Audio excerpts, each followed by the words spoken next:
and someone said Can you unmute yourself? Can't hear you anything. I don't know. That's the only thing I have. That's not scary at all. It's cute even. I have chips too. I don't think that's scary though. No. These are snacks. They are always nice.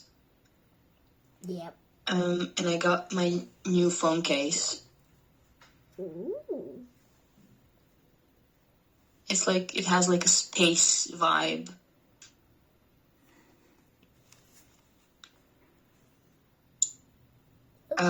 So yes. Glad to see you again. It's cold over here today, again. We just had like the peak of 16 degrees and it fell, the temperature fell again. Oh, okay. Oh, wait. So yeah. Oh, wait. I'm going to show you a hilarious thing I can do. I just found out. Okay. Okay, look at this. Oh, wait.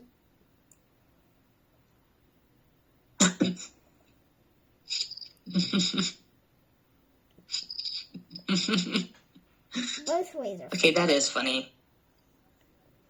Yeah. It looks like a rat or something. Or a hedgehog. Maybe a mouse. I think I showed you last time. I think this is marked as an egg dog. It's an Yeah, egg. you showed me, but it's funny. Yeah, it looks, it's a Shiba Inu, I think. The egg Yes, dog it is. You told me last time. America is supposed to be white and Pomeranian. Mm-hmm. Whatever. Yes. This egg dog is acceptable. Yes. And I want to thank you for all of your messages. I want to let you know that I listened to all of them and I've seen all of your images and you have my answer in chat. I literally wrote my answer as I listened to your messages. So it was like a commentary on what you were saying and what you were showing me. So thank you. Today, as you know, it's Friday, so we will be talking about Unstoppable Us. Let's see where we left off last time. Let me check. So basically, we almost finished with working on this slide. We have the wise Gemini here. Okay, so let's focus on some things here. Underneath the skin, we talked about this. I just want to listen to you. What is your perception of this phrase? Underneath the skin. What does it mean? Underneath the skin means we all look the same.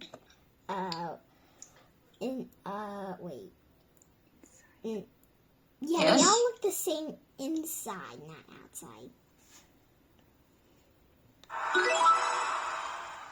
Okay, that's it. That's correct. All these places. So why is there just one type of human in all these places? Yes, I've seen that. That one is upside down. All these places is basically, imagine if you didn't use this phrase, all these places, you would have to write the name of all the places you've listed. So why is there just one type of human in Romania, China, Canada, blah, blah, blah, Greenland, so on? Instead, you just write all these places and you basically mention all of them in like 3 words. Well, all these places can represent every single country. Yes, but if you put it here, if you list some of the countries here, so if you like talk about a few countries, if you talk about some countries, and you put it here in the end, it is understood that you're talking about the countries you just mentioned. in your text? Well, there are humans in, I don't think they said France. Okay, but do you know that there are humans in France? Yeah. Yeah, well, it's understood, of course. This text just wanted to point out the differences between humans in these places, but you and I both know that humans are sort of different looking everywhere in the world. Like, Yes. nowadays, you can find all types and sorts of people everywhere.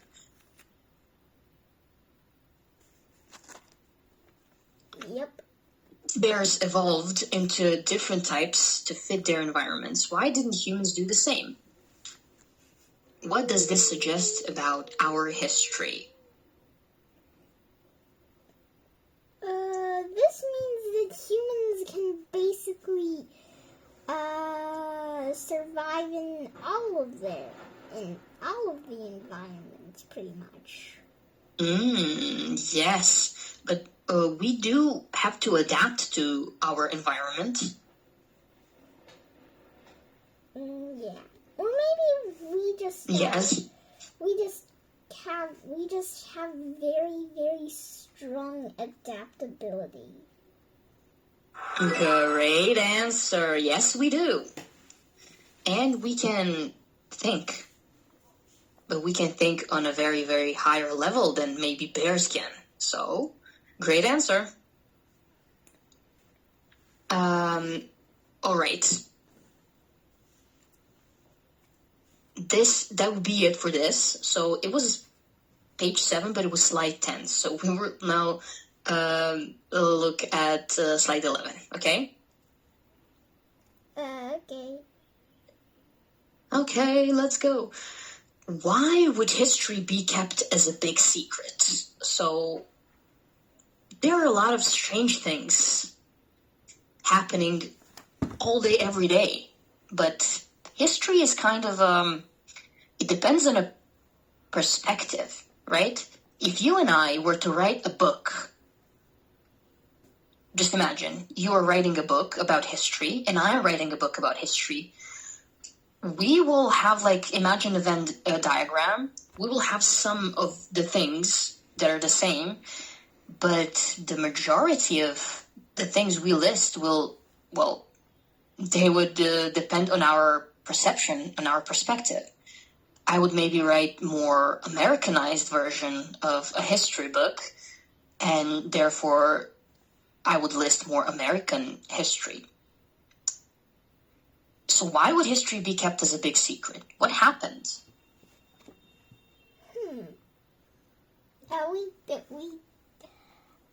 We can't really know what happened before.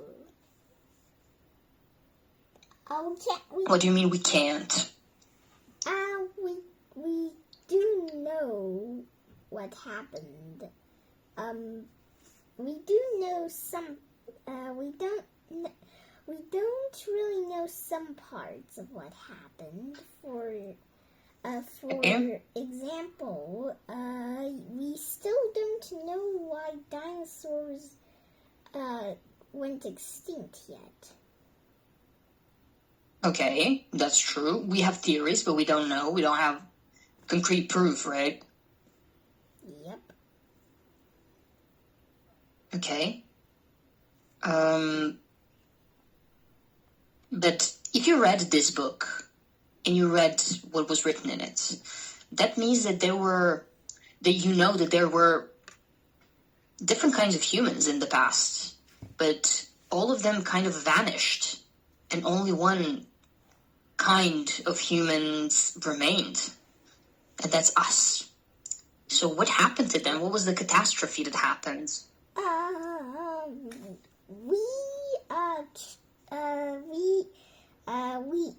First of all, we killed some of the other people. Okay, but before you tell me what happened, can you tell me what are some of the other kinds of humans? There are the Neanderthals, the Forsons, another one that has a name that I cannot pronounce. That's okay, but you know that they existed? Yep. Yep, very good. So, when we talk about something, we discuss it, and there are no secrets between you and I here, because we know what happened. I mean, we know in theory what happened. When we use phrase that is talk about, it's very cool when you use this in a story that is about secrets. Notice this.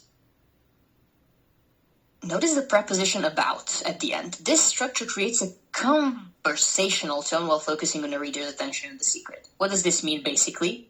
In basic language? This implies that we will discuss something. If it's in the end, it just tells us that something is secretive. Oh. That's a big secret that people don't like to talk about. This refers back to this word. That's all I want you to know, okay? Okay. We were talking about different types of humans. And as you said, there were a bunch of different ones, but there were smaller ones who needed less food. They survived.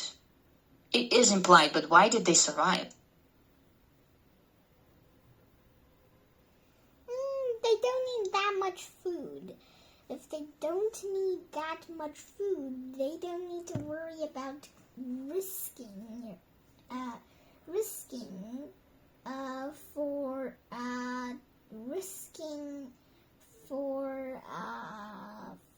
some food. Plus, Risking what? risking your life.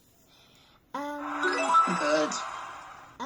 Which means that you really can't survive both ways if you try to hunt a lion. Yes. However, if you're very small, a lizard. Okay, maybe that's two. Mm-hmm. A lizard. Okay. Can be just enough if you're small enough. I don't think there's somebody that is as small as a lizard can be a whole feast. Very good. There's a phrase. I don't know if you heard of this phrase. It's survival of the fittest. The strongest. We use this phrase. Yes. That means the ones that are the strongest will always live. But not just strength in your muscles. It's your skill, to know how to hunt, how to survive on less food, how to find food that will keep you, satisfied for longer, and so on. Why would people not like to talk about what happened to other types of humans? What does this hint about our own ancestors? I'm sure you know this. Why do we like to talk about? It brings back very awful memories. Okay. That's usually why people don't want to talk about a topic. Because it's something uncomfortable? bad happened. Yeah, it makes them uncomfortable. So if we avoid something uncomfortable, we will not be feeling the feeling we try to avoid. So in a way, that makes sense to me, that we would choose not to talk about that. Okay, we come to... What? Okay, go on. You wanted to say something? It's... Okay, thanks. Talking about the other humans probably makes us think of a lot of somebody oofed. Yes. Who oofed? the other types of people, I guess, or who else? Yes. So, talking about death is always uncomfortable. So, to me, it's not very strange that we choose not to discuss that. Yes.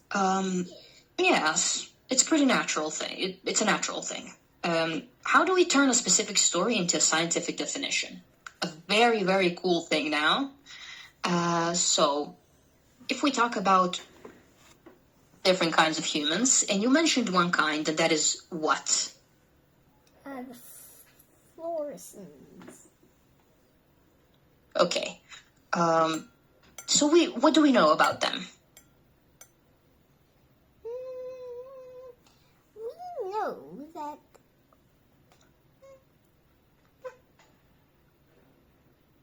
we know that they're small.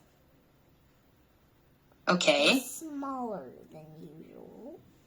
Humans are. Okay, smaller than usual humans. Good.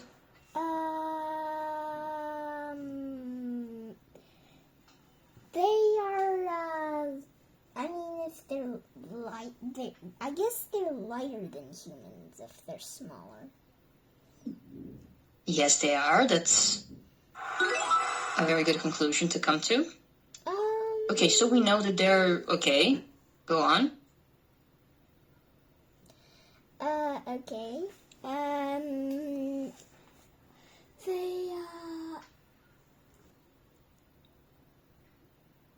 No, that's fine. I wanted to say that evolutionary, we haven't... Like, this explains why some animals and some people evolve in different ways. Like, it explains why giraffes have such long necks, why foxes are so smart, and why skunks smell so terrible. Why did these animals, why did they develop in such different ways?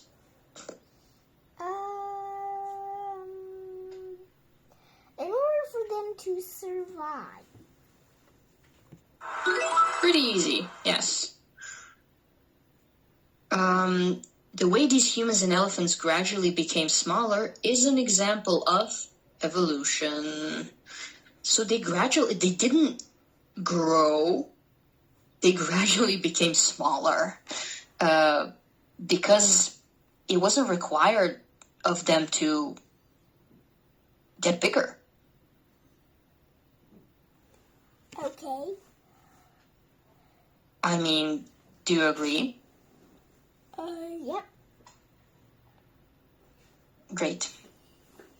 It's important to remember that evolution takes many generations. What does this mean? Takes many generations. It takes a lot of time. A lot of time.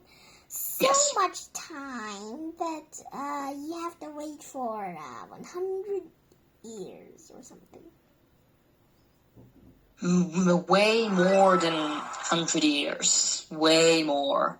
So in order for these elephants and fluorescents to gradually become smaller, Ivanka, it took a long time.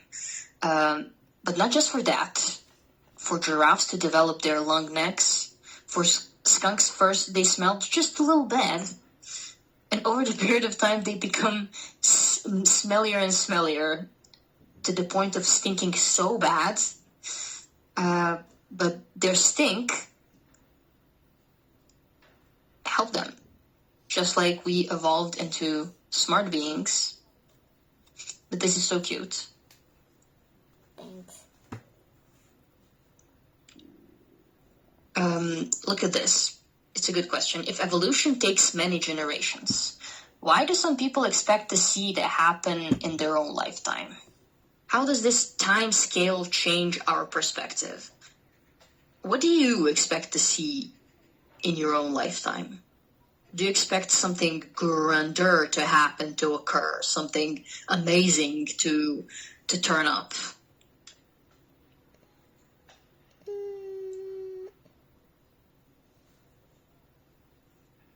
At one point, my sister told me that she wanted to see if dinosaurs ever come back. Okay. There was a talk among scientists that they could use some DNA, like, leftover to kind of recreate and clone some dinosaurs. And yes. I don't know if I Yes. spelled this right. It's good. It just doesn't have 2 R's and has 2 S's. Okay. Anyways, I think people, they don't know it. However, they always imagine too much. They think, oh, maybe in one day we will look different from the first day. Mm-hmm. Yes. We will know, which the humans did not know. Yes. Because our lives happen. I don't know if you have the same outlook, but our life, it goes by so quickly. Like, many things are happening. And a long time ago, basically every day was the same for them. They didn't have computers, and they had to, like, hunt, and their life expectancies were shorter, right? They didn't live very long. And today we can live longer than our ancestors. Okay. All right. You're doing great. How do tiny invisible changes lead to massive results? What are the tiny invisible changes?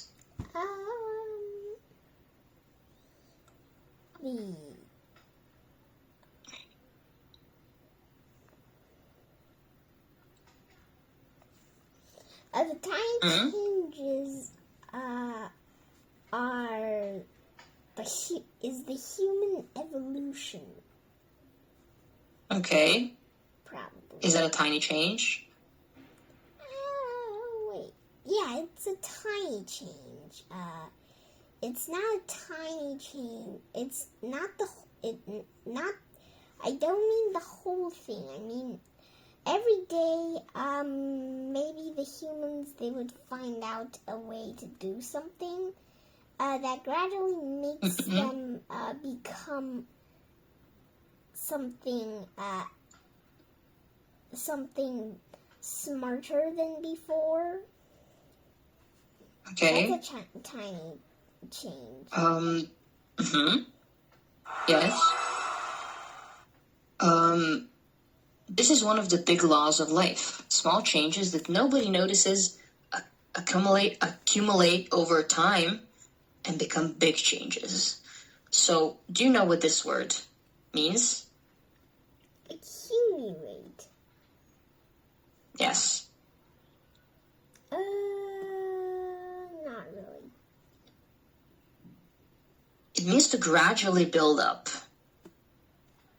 So, for example, you could start, if you didn't know any English, you could start by learning, 10 words a day in the first week of studying. And you say, okay, in the second week of studying, I'm going to learn 100 words a day. In a month, you will end up learning lots of words. And maybe for the next month, your goal would be, okay, I'm going to talk to an American person, or just someone that, speaks English for like 20 minutes a day. And next week, you will talk for an hour every day. And that means gradually your English will become so good, because you didn't start by learning all the English, like grammar and proficiency and pronunciation and words and conversational skills. No. You divided your studying goals and you started small. There's this story that I really like. If you start collecting money, and if you just take, for example, 50 cents today, and $1 tomorrow and $2 the day after tomorrow, by the end of the year, you would be so rich. Because just like evolution, everything takes time. And small changes you might not really notice at first, but over time, they build up and they can change your life. I'm sure you didn't start learning English, by starting with the most extremely difficult parts, did you? No. I think your knowledge accumulated over time. What do you think? Yeah, probably. When I was 3 years old, it was really funny. I thought the is the same as fuzz. So, for this reason, as a result, every time I say, for example, 3, I would say free, which people would think, oh, that thing that I'm talking Look at about that. must be free. Yep, I understand that. Let's pick up where we left off after the break, okay? I'll see you back here in a couple of minutes. Okay, see you.